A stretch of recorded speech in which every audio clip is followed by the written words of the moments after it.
Hi, this is Rabbi Meza of Torah Judaism International, here to speak to you about a very important topic. And this is the over-veneration, borderline worship of rabbis. This is something that Jews have been accused of for centuries, and something that we must speak out against. Look, your rabbi is fallible. All of our rabbis are fallible. Doesn't matter what some Kabbalist how he wants to interpret the word tzaddik as someone who doesn't sin. Nonsense, my friends. Okay, this is exactly what the Catholics do with their saints. I mean, that's what tzaddik means. It means a saint, and that's what many Jews do with their saints, with their tzaddikim. Look, even Tanaim and before made mistakes. These individuals are not infallible, to the point that the Talmud has a whole Masechet in it called Masechet Horayot that deals with the errors of the Sanhedrin, the errors of Chazal, and what korban they have to bring when such an error occurs.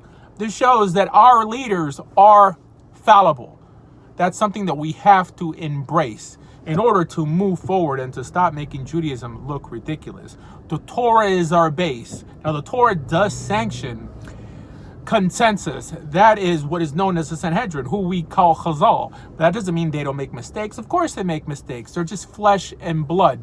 And another reason I mention this is because rabbis in their community, people think that Judaism begins and ends with what their rabbi instructs them. Look, the job of a rabbi nowadays is just to amplify and bring you back to the Torah. That's it. He's not there to in some way create metaphysical reality, poskin anything into existence. Nonsense. The only individuals that had authority to create rabbinic law were those that we call Chazal, people who sat on the Sanhedrin, who had smicha, but now there is no Sanhedrin and there's no smicha, so there's ultimately no legal authority in Judaism, which means that what is written in the Talmud stands, and all rabbis or teachers nowadays are allowed to do is just to interpret the actual halakha, or to even try to apply it in a modern day setting, but that's it.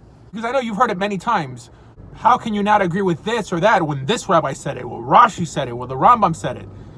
These people are just human. They make mistakes. So only because some rabbi gives an opinion, his own personal opinion about a certain matter, doesn't make it any more obligatory or binding than if you or I gave such an opinion. Now, it's true, we elevate these rabbis for the knowledge they have, for what they bring to the table, but not because they are in any way superhuman or on a higher divine level than you or I. Because I'll tell you, the bulk of the discussions I've had online with rabbis or other fellow Orthodox Jews have been convinced of an idea, not because it makes sense or it appears in the Torah or even by Chazal, but because some rabbi mentioned it. And of course, if you disagree, they'll say, what? Do you think you know more than this rabbi or my rabbi? That argument has to stop. As a Jew, we already have chiseled out what we must believe in. We already have chiseled out what we must do. Anything else a modern day rabbi brings to the table, and this even includes Rishonim, and even Tanaim, if they're not dealing with legal issues, is ultimately considered optional and really disposable. That's it. Now, of course, if you belong to a community and you don't like what they do, just go to a different community. That's really the benefit of living in a larger Jewish community. Having a choice to which synagogue to go to, where you may feel more comfortable hashkafically. Now, this notion of infallibility of rabbis really was made popular in the last century. In 1919, Agudas Israel invented the notion of Das Torah. This notion that Gedolim nowadays are a Sefer Torah Chai, like a walking Torah scroll, and they cannot make mistakes, and they have divine prophecy on the level of Ruach HaKodesh. Nonsense. This was unheard of in the mainstream Jewish world of the past, and was really only believed by a handful of Hasidim. And I know that what I'm saying nowadays seems so foreign to what's typically taught in the average yeshiva or the average synagogue. But friends, it is true. Rabbis nowadays ultimately have no power. They're only there to explain halakha and teach you Torah, and that's it.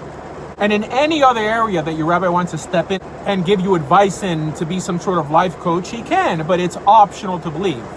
That's it. For more information about everything Jewish, please visit TorahJudaism.com. Thank you.